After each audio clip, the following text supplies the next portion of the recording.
Gen Z is completely ignoring him. God, this is so great. I love this clip.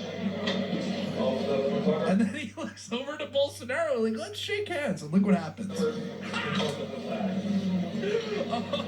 Oh, man, that's the greatest moment in political history.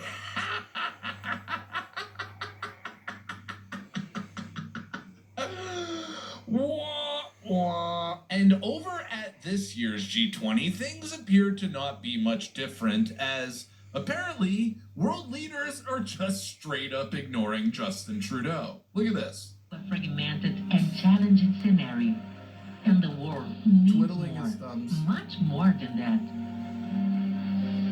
And I welcome the Hunger and Poverty Alliance being launched by President Lula. Hunger has no... Oh my God. Let's play